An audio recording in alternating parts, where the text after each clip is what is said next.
Hello CV square எல்லாம் எப்படி இருக்கிறீங்க? நல்லா இருக்கீங்க நம்புகிறேன். இன்றைக்கி நம்ம என்ன வீடியோன்னு பார்த்தீங்கன்னா, நம்மளுக்கு நடந்த ஒரு சில பல நிகழ்ச்சியெலாம் நம்ம என்னென்ன நடந்துச்சு எல்லாத்தையும் சொல்ல தான் போகிறோம். அதுக்காக தாங்க இந்த வீடியோ நம்ம ஆன் பண்ணி ரெக்கார்ட் பண்ணிகிட்டு இருக்கோம். ஏன்னா வால்பாறை வீடியோ ஒன்று நம்ம எபிசோடு 1ன்னு சொல்லி போட்டுருந்தோம்.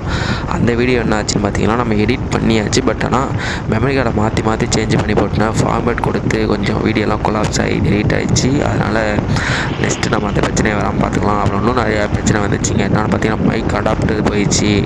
நம்ம கேமராவுக்கும் மைக்குக்கு இருக்கிற அடாப்டர் சுத்தமாக போயிடுச்சுங்க. அது ஒன்றுக்கு நம்ம 3 வாட்டி அந்த அடாப்டர் வாங்கியிருக்கோம். பட் 3 வாட்டியுமே அடாப்டர் டக்குன்னு உடஞ்சி போயிடுது. இந்த Insta 360 வாங்கியிருந்தால் இந்த ஒரு பிரச்சனை நம்மளுக்கு இருக்குதுங்க. அதனால் அதை கொஞ்சம் பார்த்து நம்ம பண்ண வேண்டியதாக இருக்குது. நெக்ஸ்ட்டு இந்த பிரச்சனைலாம் வராது. ஆனால் நம்ம நெக்ஸ்ட் லைடு கூடிய சீக்கிரத்திலே கிளம்பலாம். அந்த அப்டேட் சீக்கிரமாக உங்களுக்கு கொடுக்குறேன். அப்புறம் பார்த்திங்கன்னா, நம்ம சேனலை சப்ஸ்கிரைப் சப்ஸ்கிரைப் பண்ணுங்கள், லைக் லைக் பண்ணுங்கள், மறந்துடாமல் பெல் பட்டன் தட்டி விட்டு போங்க. எல்லாருக்கும் ஹாப்பி நியூ இயர். இந்த 2024 நல்லபடியாக ஷார்ட் பண்ணி நம்ம வீடியோ பண்ணுறோம்.